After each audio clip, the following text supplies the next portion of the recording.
හිතෝපදේශ 23 ඔබ රජ කුමරෙකු සමග කෑමට හිඳින කල අභිමුවෙහි ඇති දේ ගැන කල්පනාකාරී වන්න. ඔබ කෑදර නම් කෑදරකම දමනය කර ගන්න. ඔහුගේ රසවත් කෑමට ගිජු නොවන්න. මේ ඔබේ රැවටීමේ උපායක් වන්නට බැරි නැත. පොහොසත් වන්නට නොවෙහෙසෙන්න. ඒ අදහස ඔබේ සිතින් අතහරින්න. වස්තුව දෙස බලන විටම එය පියාපත් මවාගෙන රාජාලියකු මෙන් අහසට පියඹා යනු ඇත. මසරෙකු සමග කෑමට නොයන්න. ඔහුගේ ප්‍රණීත ආහාර වැළඳීමට ලොල් නොවන්න. ඒ කෑම කෙස් රොදක් මෙන් උගුරේ හිරවෙනු ඇත. තව බෙදා ගන්න. හොඳට කන්න ඔහු කීතත් ඔහුගේ සිත අවංක නැත. එවිට ඔබ කෑදෙය වමාරීමට ඔබට සිදුවනු ඇත. ඔබ කළ ප්‍රශංසාවෙන් වැඩක් නොවනු ඇත. අනුවණයාට නුවණින් කතා කිරීමෙන් වැඩක් නැත. ඔබේ කීම් වල අගය තේරුම් ගන්න ඔහු අපොහොසත්ය. පැරණි මායිම් ගල් කිසිදා වෙනස් නොකරන්න. අනාථයන්ගේ වතුපිටි අල්ලා නොගන්න. මන්ද ඔවුන්ගේ මිදුම්කාරයා නො බල සම්පන්නය. එතුමාණන් උසාවියේදී ඔබට විරුද්ධව පෙනී සිටිනු ඇත.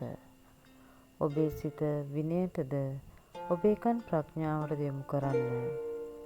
දරුවාට දඬුවම් කිරීමට අදිමදි නොකරන්න. කෝටුපාර දුන්නාට ඔහු මැරෙන එකක් නැත. කෝටුවෙන් ඔහුට තලන්න. එයින් ඔහුගේ ජීවිතය රැකෙනු ඇත. මාගේ පුත්‍රය, ඔබ නැනවතෙකු වුණොත් මටත් කොතරම් ප්‍රීතියක්ද? ඔබ නැනවත් දේ පවසන විට මාගේ හදවත පිනා යයි. පවිටුන් ආදර්ශයට නොගන්න. දිවාරා දෙකී සමිඳුන්ට ගරුබිය දක්වන්න. එසේ කළොත් ඔබට අනාගතයක් ඇත. එය දීප්තිමත් අනාගතයක් වනු ඇත. මාගේ පුත්‍රය, මා වදන් අසා නැනවත් වන්න. හරිමඟ ගමන් කරන්න. සොරා සොඬුන්ද මස් මාංශයට කෑදර වූවන් ඇසුරු නොකරන්න. මන්ද බේබත් දාත් කෑදරයාත් දිළිඳු බවට පැමිණෙති. ඔබ වෙරිමතින් හිඟමනට බසිනු ඇත. ඔබට ජීවය දුන් පියාගේ බස් අසන්න.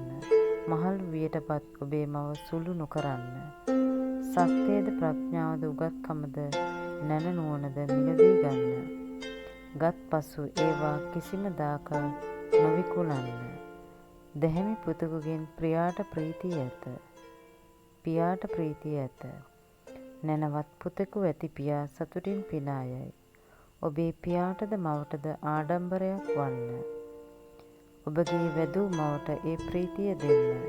මාගේ පුත්‍රය, මා වදන් සිතට ගන්න. මා දෙන ඔවාබස් පිළිගන්න. වෙසගන ගැඹුරු වලකි. සලෙලුලිය පටු ළිඳකි. මොවුහු හොරුන් මෙන් සැඟවී බලා සිටිති. බොහෝ දෙන පරදාර සේවනයට පොළඹවති. බීමත්කමේ දුර්විපාක. දුක කාටද? කාලකන්නිකම කාටද? අඩදබර කාටද? මැසිවිලි කාටද? නිකරුණේ තුවාල කාටද? රතු ඇස් කාටද? සුරා බෝතලය ළඟ පමාවන මිනිසාටය. තව තවත් මත්පැන් බොන්න යන මිනිසාටය. මද්දේසාර රතට රතේ දිලිසෙන විට, වීදුරුවෙහි පෙන දමන විට, ලස්සනට වැක්කිරෙන විට ඒ දෙස නොබලන්න. අන්තිමේදී එය නයෙකු මෙන් සපා කයි. පොළඟෙකු මෙන් දෂ්ට කරයි. එවිට ඔබේ ඇස අද්භූත දේ දකී. ඔබේ කට විලම්බීට දොඩවයි. එවිට ඔබ මුහුද මැද ඒ මේ අත පෙරළෙන කෙනෙකු මෙන්ද, තුඹගස මුදුනේ නිදන්න හදන කෙනෙකු මෙන්ද වනු ඇත. එවිට ඔබ මෙසේ කොඳුරනු ඇත. ඔවුන් මට පහර දෙන්නට ඇත. නමුත් මට රිදුනේ නැත. ඔවුන් මට ගසන්නට ඇත. නමුත් මට දැනුනේ නැත. කොයි වෙලේ මා අවදි වේද? එවිට මම තව උගුරක් බොමි.